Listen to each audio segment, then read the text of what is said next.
Hey guys, John Davis, the corporate action hero here. And in full transparency, I have to say to you that my guest today, when we first met, we were both wearing tights. Try not to visualize. When I first met John Verrico, all those years ago, I was working at the Maryland Renaissance Festival, and John was working as a vendor at the festival. And I walked into a booth looking for a hat. That's how I met John Verrico.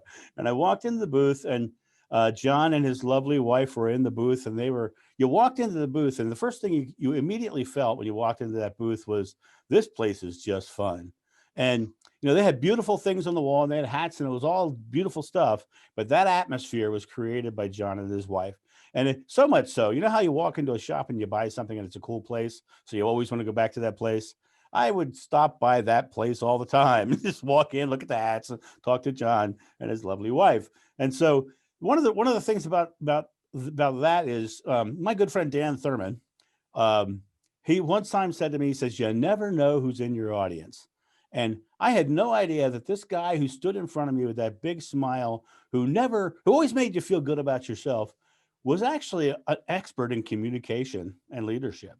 And this guy was one of those guys who had a real job in the real world, doing real things, as opposed to just wearing tights and living in the woods. So what I'd like to do today is I'd like to introduce you to John Verrico. So hello, John, and welcome. How you doing, John? Great to see you. Good to see you as well. Why don't you tell us about what it is you do and what it is you are hoping to achieve with what you do? At the risk of sounding trite, I'm trying to help create a better world where we just all get along. My whole focus is to help people communicate better.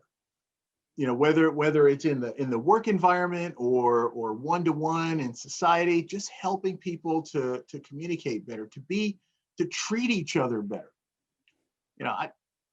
I come from, you may not know this about my background, but before I became the double X Adonis that I've grown into here, I was a small kid. I was an undersized kid. I was 5'3", weighed 110 pounds when I graduated high school. So I was picked on by bullies, and I know what it's like to feel like you don't matter, right? Or feel like being a target. Well, I don't want other people to ever feel the way I did when I was a kid. Right. So my goal is to try to help people feel like they matter. Plain and simple. That's amazing. Is it, you and I do have a very similar story in the fact when I was in high school, I was a 265-pound kid and a complete introvert because I was heavy some of the time I was very, very young. It wasn't until I get out of high school and got into martial arts that I started losing weight and becoming, having this rock hard masculine body that I have. But you became dangerous, is what happened. I became dangerous, man. A fight director, stunt guy, all this stuff. But what's really interesting is you're talking about how you want to change the world, make the world better, and that's apparent. When I walked into those booths, even all those years ago, I think that's part of your core, who you are. Do you believe that the work that you're doing now is just a personal core element of who you are? Oh, absolutely. I wouldn't do stuff if I didn't believe in it. Right. That's I'm just about making people feel good about themselves, which is why when I worked at the Renaissance Festival, I worked in a hat shop and I sold people hats. And if you recall, instead of trying to be an actor, and I had done some stage stuff, but not at Renfest. When I did Renfest, I worked in the hat shop. And if you recall, I never let anybody walk out of there with a hat that didn't make them look good. Right. They had to go with their style. They had to be able to carry it off, and that was, I cared. If they walked out there and looked like a goof, unless they were intentionally trying to look like a goof, like with a jester hat or whatever, that's a whole other story, When I first met you, I think I was playing Cyril the Chicken Heart, and Cyril had a big goofy hat. Wait, and you mean this guy right here? Oh yeah, that's me. Oh, that's a long time ago, right? Well, Cyril had a big goofy hat. Well, it was the next year I stopped being Cyril the Chicken Heart and I became Sir Nigel Hack, the poofy sort of uppity. And I walked in your shop, man. I walked out of there with a big old velvet hat, big old red velvet hat. Wore that hat for years. Wore that hat out and went back and got another one, and was devoted to that shop. But I have to tell you, being devoted to that shop was not because of the hat. It was devoted because when I would go by, I would visit that shop all the time. I didn't buy that many hats from you, but I would visit you and your wife, right? Yeah, And yeah. and what's interesting about that is you We were like, will you buy something already? of no doubt in my mind. Comes in, takes up all our time, man. It just wants to BS all the time. It doesn't want to buy anything. I'm kidding.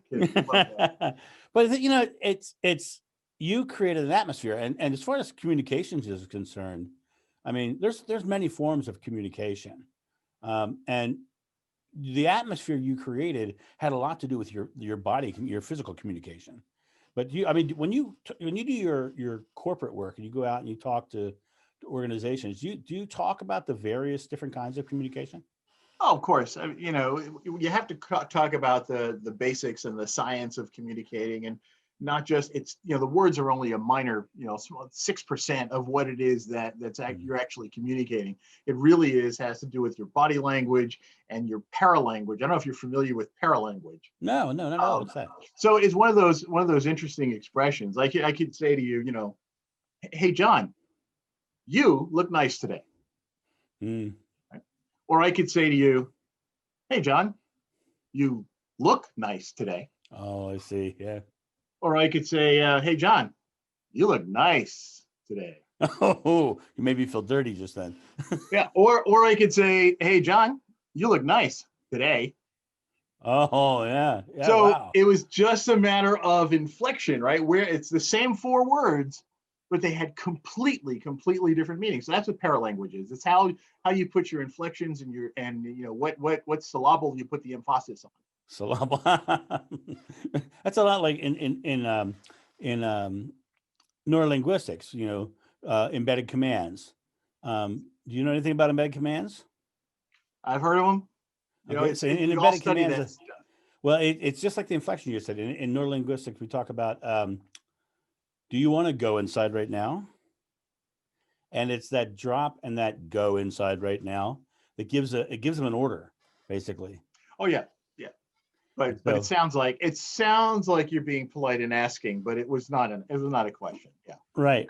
I got that from Mom all the time. Nice.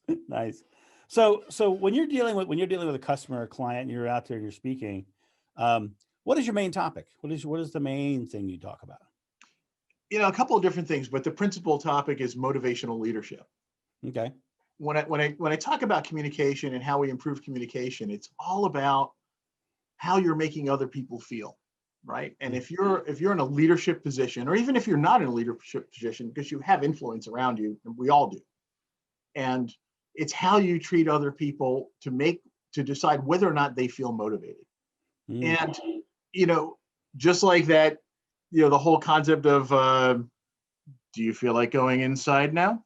It's the same basic concept, right? It's how you communicate, it's how you make people feel about themselves.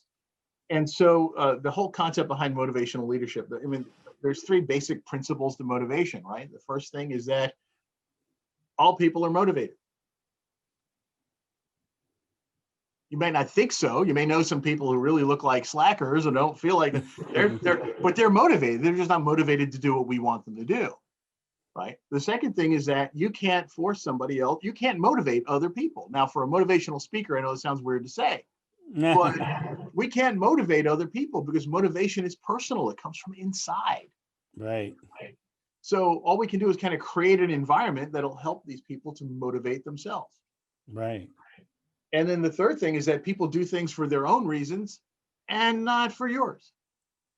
And so understanding those principles, especially if you're a boss or a supervisor or whatever, and you're trying to get your workforce to do certain things, you have to know all of this about motivation.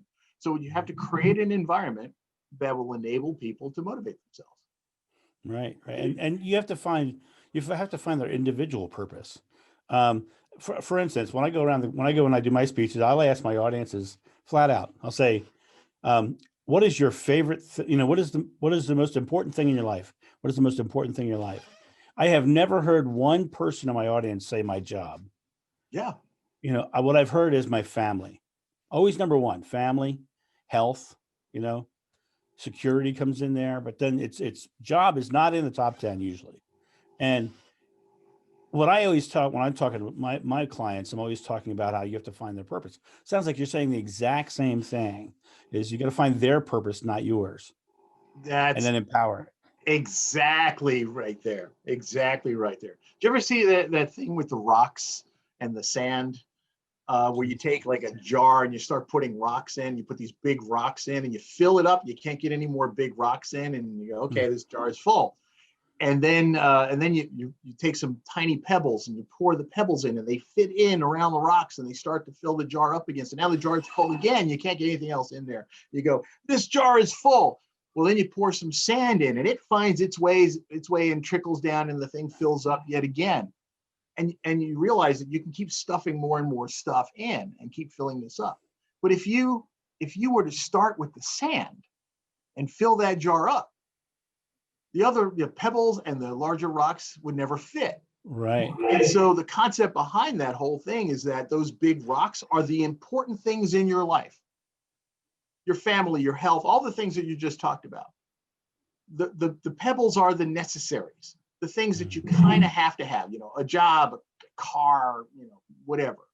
The sand is all the other trivial stuff, right? It's how much time you spend on Facebook or whatever. It's all the trivial, time-consuming things that we do. And it's just a matter of put those big rocks in first. You can make room for other stuff, but pay attention to those most important things, those big rocks. And so as a leader, you need to know what your employees' big rocks are. And even your own person, when I teach balance to people, it's the same focus. What are your big rocks? Right. Focus on those, get those in place first, and all the other stuff you fit in whatever you can, and it really doesn't matter. Wow. Yeah. That's exactly what I believe. I believe that you have to get focused on what's important, and realize that when you are a leader, especially, that what's important to you is not what's important to them. And you have to impact. You have to. This is the way I kind of put it. You have to show them that what's important to them is important to you, because it's like have you ever heard of Dean or Dwyer Owens from the Dwyer Group? The Dwyer Group is one of those organizations that has several different franchise brands. Right. And it's one of the largest franchise brands. They have Mr. Rooter and Mr. Appliance and ServPro and all these things. Oh, yeah. Okay. And they have this philosophy. They call it the Rich philosophy. And it's respect, integrity, customer focus, and have fun. Right. Well, what was cool about that was when I went and I spoke at their conference in Florida. And in the evening, after all the events were done, I went to the pub at the place there, and I was having dinner, and a bunch of the other franchisees who had come for the event were there. And I walked over and I said to them, I said, why did you choose the Dwyer Group? And their response was, because of the code of values, and it's important for my family. Do you find that right now, especially, there's a big shift in the business world towards values-based business over bottom line chasing? Yeah, absolutely. I mean, it goes down to, I'm sure you're familiar with Simon Sinek and his whole thing about why, right? Yep. And trying to understand the why of things. And that's what the focus really is nowadays. It's not the what we do. It's not how we do it. It's not the where or the when or even the who. It's all about the why. And if people can understand what the why is, what's the mission, what's the important core of this whole thing, that's where the value is. That's exactly Right. where it is. There's one of the things that I like to joke around with people, as I ask them about what kind of music they like to listen to. And we talk about the fact that we all have kind of different tastes in music, but we listen to a single radio station. It's an eclectic station and everything plays on it. And that is WIIFM. You got to drop into that bass, baritone radio announcer voice when you say it. WIIFM. And it's obvious. It's an acronym. It stands for What's in It for Me.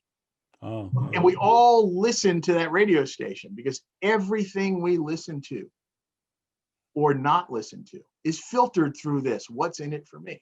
So if you're watching TV and a commercial comes on, if it's something that you're interested in, or if it intrigues you, you're going to pay attention. If it doesn't, you're tuning out, picking up your phone. You look. The same thing happens with everything else, whether you're listening to your boss, your parents, your kids, whoever it is. They got something that you think is of interest to you, that there's a value for you, there's some value there, you're going to listen. But if not, you're going to tune out. And it's exactly the same thing. So, and I tell people, I said, you're deciding right now, you're deciding whether or not that fat guy in the front of the room has any value for you. And you're either paying attention or checking your email, depending on, or playing solitaire, depending on what value you see. Right. Well, one of the things I find really interesting when I watch some of your speaking is you and I have a lot in common in the fact that we're not just speakers. We're not the PowerPoint speaker that you always see everywhere. Oh. You bring other stuff. You bring entertainment to what you do, right? For me, I use bullwhips and nunchucks and all that stuff, and comedy. You bring comedy and magic and all kinds of things to the table, right? I do. I mean, I try to teach people, we talked about motivation coming from inside, right? That's our inner torch. That's that fire that burns inside us. And the whole idea behind this fire is that you can share the fire. Oh, nice. And if you share the fire, we all can be motivated. Oh, nice. Well done. Well done. Go ahead. You're absolutely right. We take it the same approach. We want people to be entertained. We want them to laugh. We want them to have a good time. And meanwhile, they're subtly learning something. Right. And do you find as a speaker that it's the fact that they are laughing and having a good time that they're retaining their content? Oh, absolutely. Yeah, absolutely. I always tell people at the end of every program, I said, remember one thing, and then I walk away. And they're waiting and they're waiting and they're waiting, and I'll come back and I'll say any one thing. There's this, we just spent an hour together, or a half-day workshop or whatever it is, but don't have wasted your time, right? I know you're going to retain something, and everybody will. And I'll go around. I'll say, what did you come away with? And everybody has something different, and almost everything was something that had some sort of an entertainment or humorous point to it, but it drove it home. And for them, it was that little goofy thing. It was maybe it was, the fire inside. Maybe it was, whatever. But it's usually something that had a little entertaining or a little bit of a humor piece to it. But all of a sudden they go, hey, just like, you're probably going to remember, you look nice today. Yeah, right. Yeah. Oh, no, I'm totally there. I'm telling you, made me feel dirty. I'm telling you, it was bad. I'm kidding. Yeah, it's so interesting. For me, I have clients who tell me that those entertainment anchors, that's what I call them, entertainment anchors. They have content that's wrapped around entertainment, right? I have clients who tell me that, 6 months down the road, they can see that their team is kind of forgetting what we talked about. And they'll say, remember the whip guy? And just saying the whip guy brings it all back, right? So I'm sure it's the same with you. Do you consciously use anchors like that? It absolutely intentional. Yeah, absolutely intentional. When we talk communications, I try to talk about how communication could be simple, right? And there's that old thing you've heard, the old thing called keep it simple, stupid, the KISS principle, right? Well, that can be insulting because you're calling somebody stupid, So there's a whole other version of that, and it's called the wet paint principle. The wet paint principle. I don't know. Wet paint principle. So you painted the wall. You spent hours painting the wall, doing multiple coats, and you're happy with the way it looks, but that paint is still a little bit tacky. You don't want anybody to touch the paint. So you want to put up a sign to keep people away from it. You don't want the sign to say, hey, look, I just painted this wall, and if you touch it, and you're going to get paint on your hands, and it's going to get on your clothes, and you're going to get mad, and you're going to ruin my paint job, and I'm going to upset you. But you got to convey that really quickly before somebody goes, hey, what's this sign say? So what does the sign say? Normally you see a sign, it says wet paint. Right. So a lot of times when I'm doing that program, I will give out wet paint signs. Mm. So they can hang them up in their office or in their cubicle or at home or wherever, their workshop. And they're constantly reminded of the wet paint principle. And so they go, oh, yeah, that's right. I got to shorten this email. I got to clean this up. I got to, whatever it is that they're doing, they think, oh, yeah, got to communicate more concisely. Right. Yeah. It's keep it simple, stupid, like you said, but there's a simple. It's the simple element. I have a good friend named Holly Matson. She's known as the Word Doctor, and Holly, when she talks about working with clients, and she's an editor and she's a proofreader, all this work, and she and I were talking the other day on one of these interviews, and she said that less is always more. The more precise you can say it, the shorter you can say it, the better it'll be conveyed, unless you're trying to tell a dramatic story. And then you want to get in all the descriptive words and all that stuff. But if you want to convey something, you got to make sure it's fast and quick, because you only have seconds to grab it. Yeah. And yeah, so when you're doing your programs, do you also do workshops as well? Oh, yeah, I do half day, full day. I've even done some multi-days. My sweet spot is usually the 2 to 4 hours, depending on the program. Right, I get tired after 4 hours. I get energized by the crowd. If the crowd's with me, I'm still going. If the crowd's with me, I'm still going. I draw that energy right from them. That's how I did, working in the shop at the Renaissance Festival for 12-hour days. Right. Yeah, you have that gift. I don't. I go in and I give 110%, and then I get just spent. And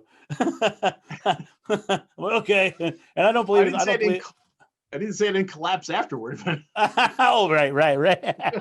Well, there is that.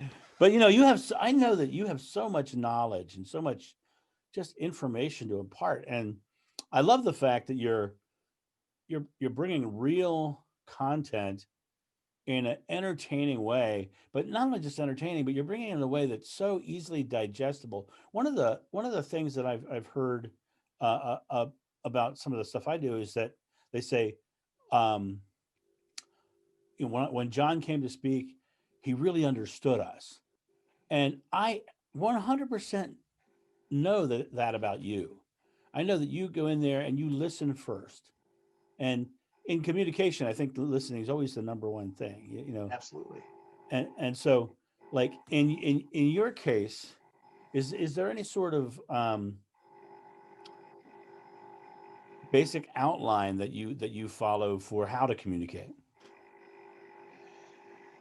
Tough question. One of the first things I do when I work with any client is really try to understand who they are, what they do, and how they're currently communicating, and what are their current barriers.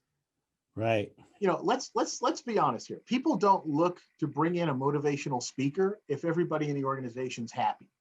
Right. People don't need to bring somebody in to do a team building program if the team's all kumbaya.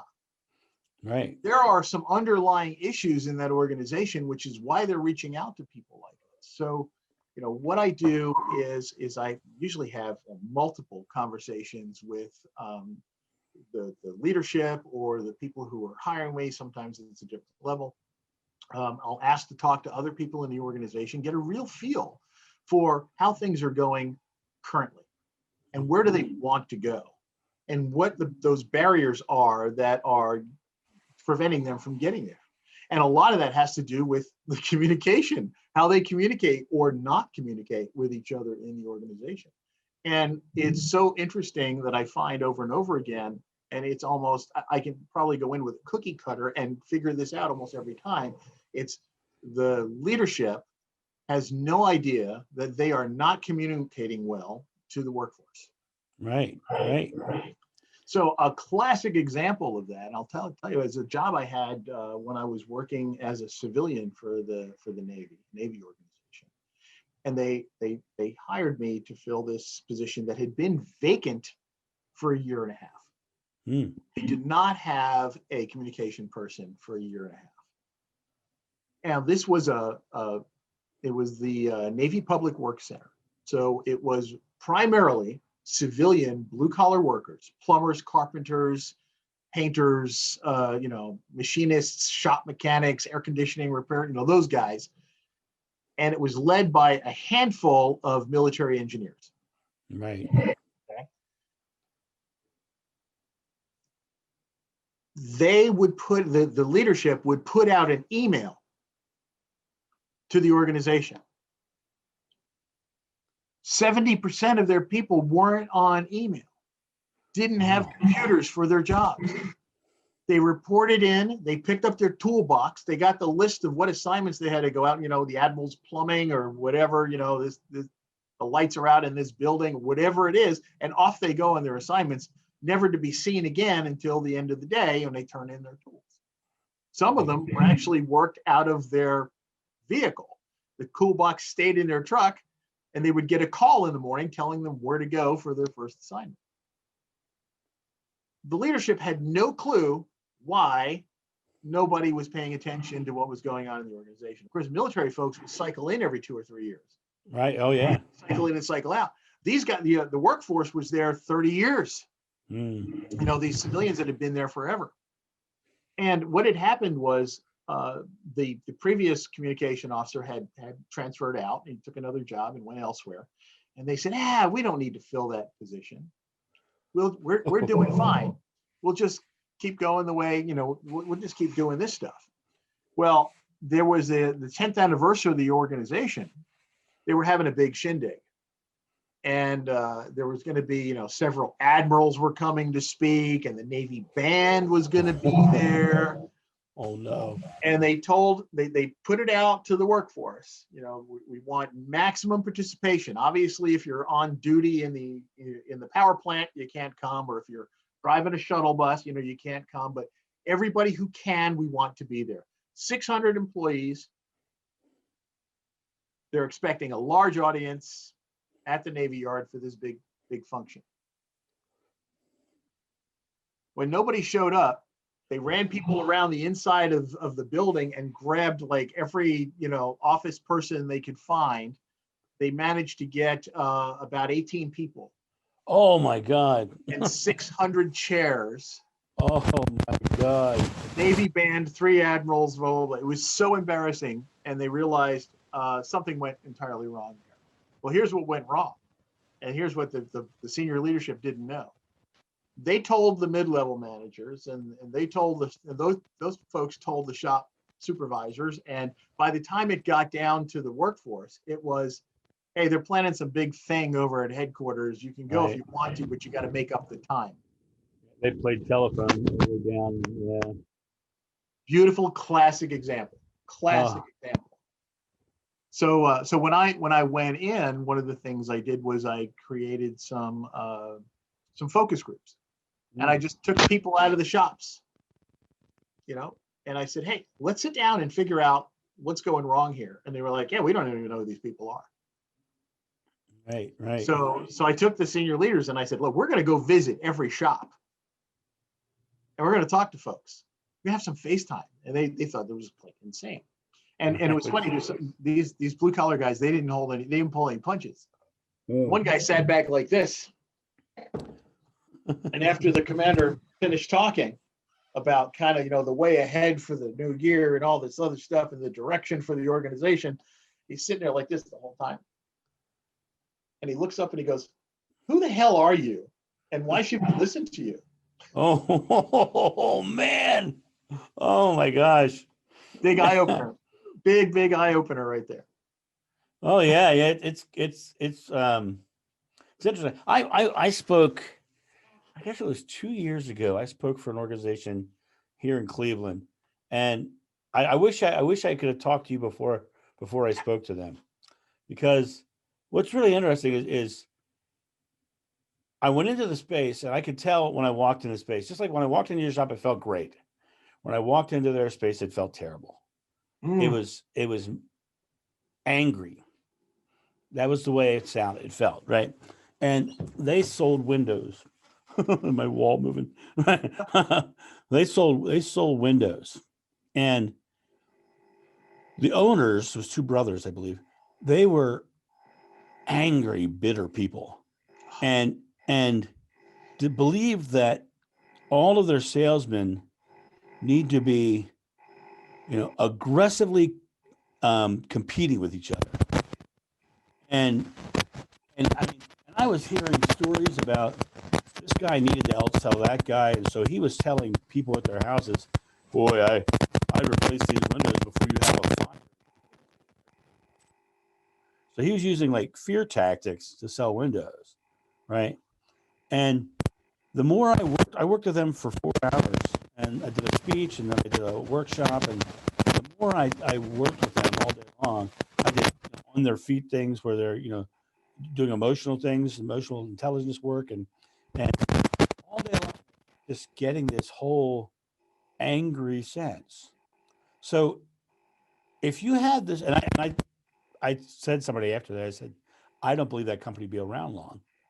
And I noticed recently that they used to be the top window place around here, and now none of their commercials play on radios anymore. And so I think they're gone. I think they're on the way out. But if you walked into a situation where you immediately felt that sort of aggressive, competitive, angry environment, what's the first thing you attack? Wow. It's a tough one, isn't it? Yeah. Part of me says, run. No. Well, it's hard. It's hard when it's the boss who's doing it. No, I know, and it's so challenging. I've worked with organizations that had morale issues, only to find out that the morale issue was caused exactly by the boss, or even worse, the person who hired me to come in and fix it. Right. And so you can't go in there and just start pointing fingers and go, you're the problem.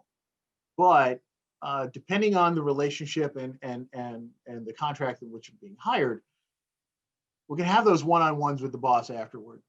Right. But the general session is really sometimes enlightening to try to figure out, and you watch how people are reacting to different things that you're doing and different exercises that you're doing with them. And it's usually can be very telling of how things are going and where the problems really are lying. So then you get them to make suggestions about how to make improvements in the organization without pointing fingers. Oh, okay.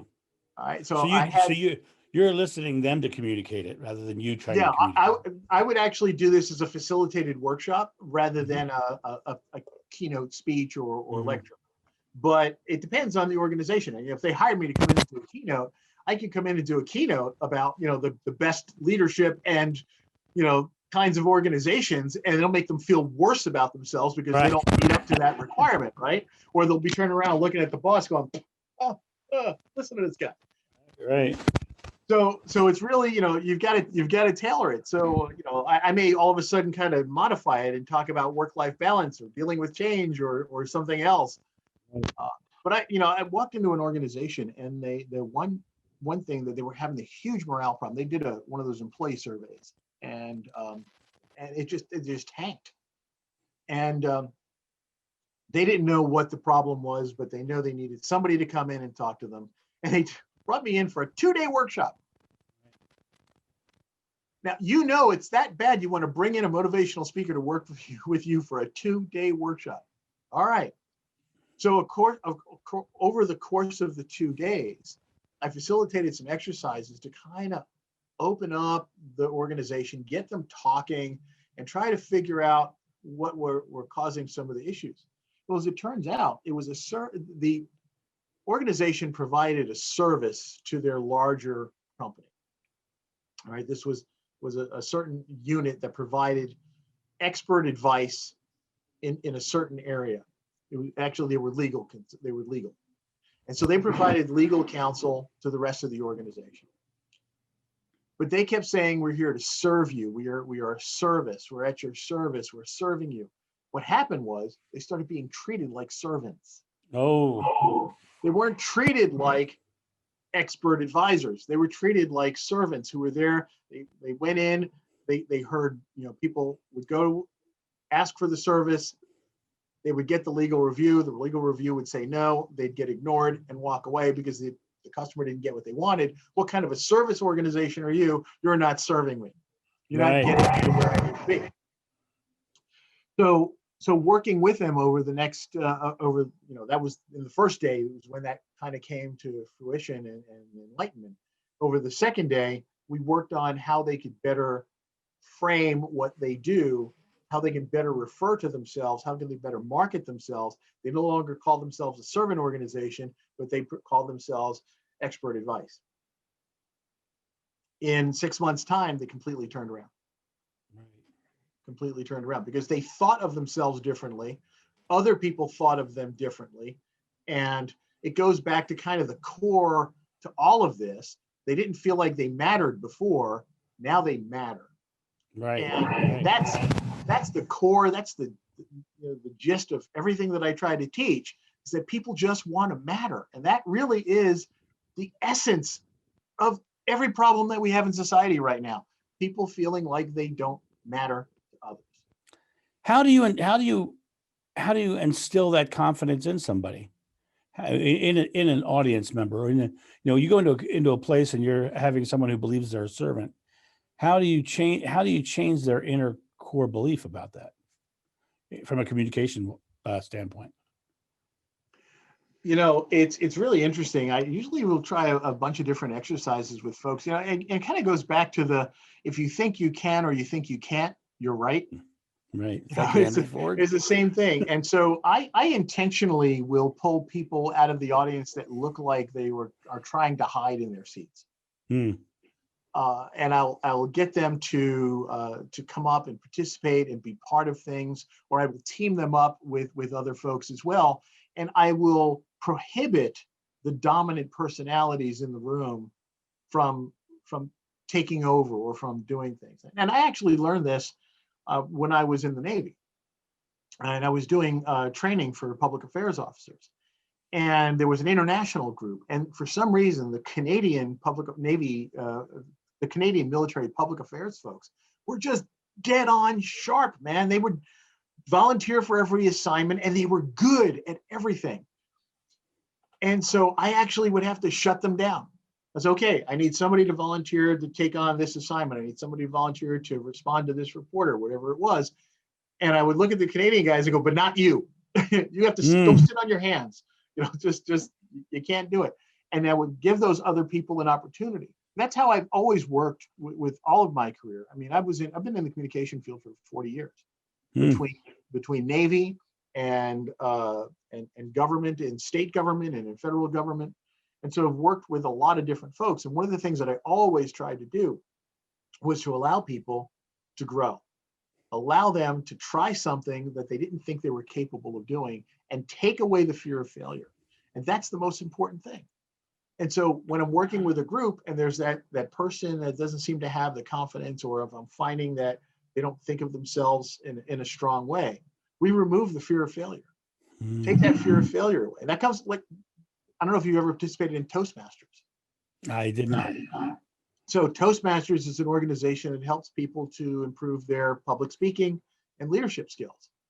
And it is a very encouraging, very supportive, safe environment. You are encouraged to come in and fail. You're encouraged to come in and deliver an icebreaker speech and tell us about yourself in 4 to 6 minutes. And we don't care if you stammer, you stutter, if you and ah, you're the Wizard of Oz, whatever it is that it is.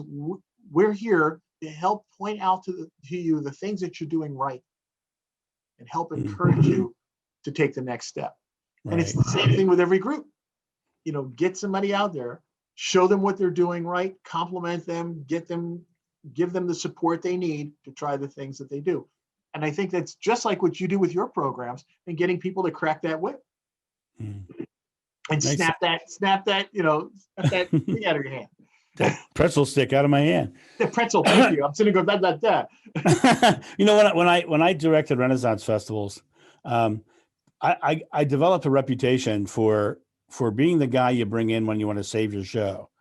I literally would be brought in because the show was failing and there was a bad place, and I would come in and I would work with them for a few weeks and not change anything, and just come in and see what was going on. Yes. And then, I directed South Florida, North Florida, Tennessee and a show here in Ohio. And what I found really interesting was in that work environment, in the actors are dingy anyway. Are you hearing something? No, I'm laughing. Okay, okay. So yeah, I've been an actor for years. I'm pretty dingy, but Your words. yeah. When I discovered that you would find a hierarchy, and the people who were everybody looked up to as the best actor or the best character or the best whatever, that a lot of times their ego was such that they were keeping everybody else down because everybody else was thinking they couldn't be as good as them. And a lot of times I would fire the top third of the cast. And then what would happen was I would get rid of that one person, and that one person, I would suddenly have 5 people who were so much stronger because they didn't have the limitations of that person. And do you find that when you go in to work with an organization and they have that sort of hierarchical communication, do you find that hierarchy itself can be a limitation? Oh, absolutely. There's nothing worse than a hierarchy, actually. Right, And, right. you reminded me of how I learned to play chess. Oh, Seriously, when I first was starting to play chess, I had a very heavy dependence on the queen because she was so powerful and can move in all different directions. And so I relied very heavily. Once my queen was captured, I lost every game. If I had allowed my queen to get captured, I couldn't play. So some friends of mine who were trying to help me improve would take my queen off the board from the start of the game. I'm forced to play with the lesser players in my mind. And I found their strengths. And it's the same thing. So, and it was the same thing when I took the Canadian folks out of the game when we did the war games. When I took them out, everybody else had that chance to shine. But when there's a hierarchy, when there's an ego that's in the way, man, kind of the crux of everything that I'm about goes to that saying that you don't have to blow out my candle to make yours burn brighter. Perfect. We all can shine. Right. We all can shine. And when I was a supervisor, or when I was president of the National Association of Government Communicators, the whole time was about making other people better. And when I look back at my military career, I stayed on the enlisted side. Okay, I retired as a Master Chief Journalist in the Navy Reserve, and I had an opportunity a couple of times to switch over to the officer corps, but I actually preferred to stay on the enlisted side and through the Chief Petty Officer ranks, where I could be that mentor kind of thing for folks. And I look back at so many people that were junior enlisted people to me that at my retirement ceremony stood up there as officers, acknowledging the fact that I not only didn't stand in their way, I pushed their butts out there and got them ahead. Now, I'm not trying to toot my own horn. It's the way I learned. Now, you're gonna laugh when I say where I learned it from, and it's from monster movies. Oh, really? Remember I told you I was the little guy in school? Yeah. I was a little guy. I was shy because every time I opened my mouth, I was picked on by bullies, right? And I always had a sense of humor, but I wasn't allowed to practice it because if I drew attention to myself, it'd be another beating or meet me outside after school kind of thing. And I used to read comic books like, all kids my age in the 70s and such. And I was like, oh yeah, I wish I had a superpower, man. I would teach them, man. But I knew I wasn't going to get bitten by a radioactive spider, or I wasn't going to, get hit by gamma rays or whatever. That doesn't really happen. But I found new inspiration in watching monster movies. And in the monster movies, no matter how big or how bad or how nasty the monster was, the little guy won. Right. And the little guy won because he was given the opportunity to try something different. He was given the opportunity to be innovative. The little guy wasn't always the commander in charge of the military force. Usually it was some sergeant or some civilian or it wasn't always the person in charge. And I watched that and I went, yeah, that's true. You can do that. If you're given the chance, if that door is opened for you, if you're given the latitude to be creative, to be innovative, to maybe develop some new collaborations and partnerships, you can succeed. Right. And so again, I took my inspiration from monster movies, which is where I got the whole thing with the villagers with torches and that thing. I don't know if you mentioned that, but the whole concept is that when you wanted to chase the monsters away, you got the villagers together and they lit their torches and chased the monster away. Now, in today's society, you think villagers with torches and you kind of flash back to the insanity that happened in Capitol Hill the other day. Right. That's not what I mean by mob mentality, villagers with torches. Villagers with torches are a bunch of people that are inspired and motivated. Right. And that goes back to that having your inner fire that burns and then sharing that fire with others and allowing them for their individual fires to also burn. Right. I know, John, that you and I both agree that whatever happened the other day in Washington was a tragedy and a travesty. And, we both, I'm sure, pray for the well-being of our country right now.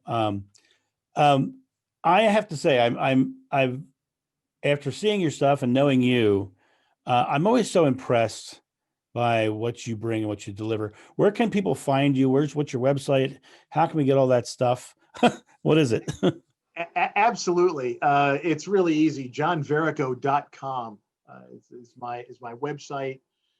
I'm on LinkedIn, Facebook, Twitter, Instagram. You can't say I'm hiding because I'm out there everywhere.